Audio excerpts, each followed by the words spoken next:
Marie-France Cubada réapparaît à la télévision. Elle en est absente depuis 11 mois, depuis la fin de la 5. Marie-France Cubada pointe réellement au chômage, qui est très rare chez les vedettes de télé. Il y a des hauts et des bas, mais en général, on se rattrape aux branches. Alors, pourquoi en êtes-vous là aujourd'hui? Bonjour Michel, d'abord merci Bonjour. de votre accueil. Pourquoi j'en suis là? Eh bien parce que la 5 est morte. Ça n'a pas été une très belle mort d'ailleurs. Je ne déroge pas, je veux dire, au lot de tous les autres. Il y a encore beaucoup de journalistes de la 5 qui sont dans votre cas. Beaucoup de journalistes de la 5 n'ont pas de travail. Les uns bricolent à droite ou à gauche. Les autres ne bénéficient que d'un CDD, un contrat à durée déterminée, quand ils ont un contrat. La majorité d'entre nous n'a pas retrouvé de travail véritablement.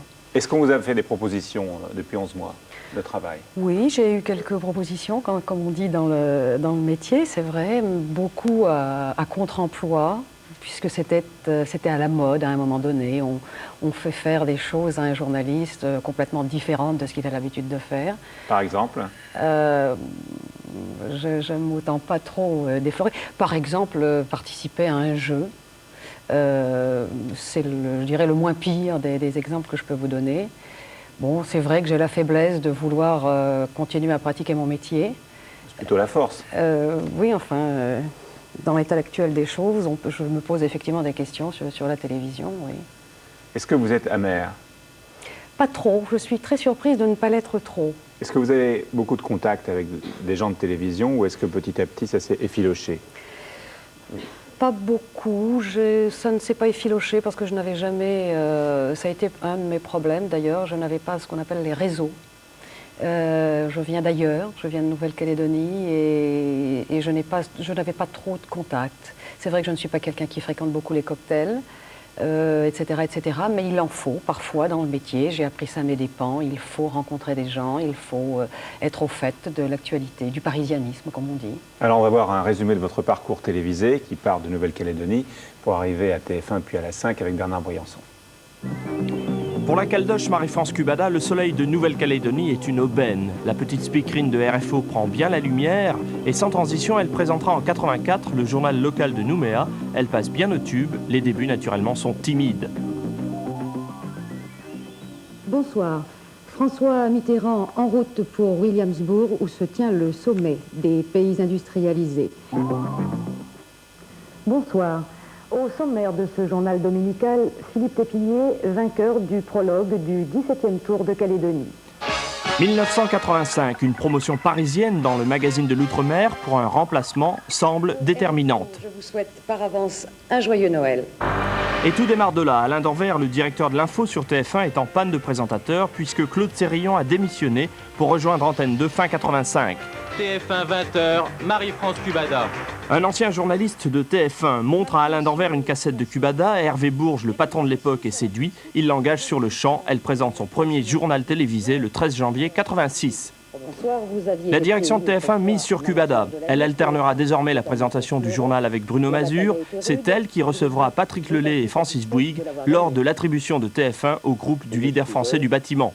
Parce que ce soir, je suis très ému. TF1 termine dans la fête sa dernière journée de service public. Depuis la naissance de TF1 en 1975, nous avons fait le compte, vous avez pu suivre 4487 grands-messes de 20 heures.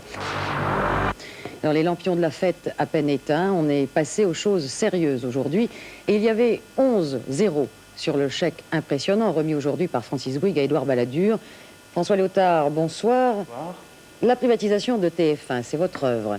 Et Francis Bouygues disait récemment qu'il y aurait des morts parmi les chaînes de télévision en citant les deux chaînes du service public, FR3 et Antenne 2. Dans ce même journal du 16 avril 87, elle reçoit son Pygmalion, l'ex-patron de TF1, qui a tenu à saluer les téléspectateurs une dernière fois dans un style qui n'appartient qu'à lui-même. Au revoir mademoiselle, au revoir messieurs, au revoir les enfants. Je crois qu'on se reverra un jour, ici ou ailleurs. Bonsoir Président. Septembre 87, Marie-France Cubada arrive dans le package des personnalités de TF1 qui débarquent sur la 5.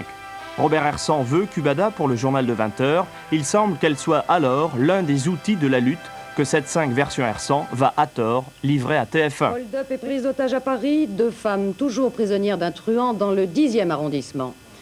Madame, monsieur, bonsoir. Et surtout, Alternant la présentation du journal avec Guillaume Durand, Marie-France Cubada reçoit en avril 88 François Mitterrand, à quelques jours des élections présidentielles. pensez-vous que dans les 8 jours qui viennent, il y aura évolution des intentions de vote des Français? Les sondages, je ne les commente jamais. Nouvelle-Calédonie, donc l'édition spéciale de la 5 avec à Nouméa Marie-France Cubada. Comme prévu, Marie-France Cubada retournera en Nouvelle-Calédonie pour l'une de ses dernières sorties pour la 5. Au moment de l'arrivée du groupe Hachette, elle ne présente déjà plus que les journaux du week-end à 20h. Elle sera définitivement mise sur la touche en 91, appelant ça un placard, toujours salariée de la 5, mais détachée sur la chaîne câblée TV5 Europe qu'elle a depuis quittée. Quel effet ça vous fait de revoir ces images? J'ai toujours détesté me voir à l'antenne. Je n'ai jamais fait, je crois, de narcissisme poussé à ce point. Je n'aime pas me voir. Mais bon, là c'est chargé d'émotion quand même, ouais. C'est vrai, il y a RFO, il y a la Nouvelle-Calédonie, enfin je en parle en vrac, TF1, la 5, si, bien sûr, c'est chargé d'émotion tout ça. Alors Bernard Briançon a parlé de votre Pygmalion, Monsieur Hervé Bourges, est-ce que vous avez des contacts avec lui?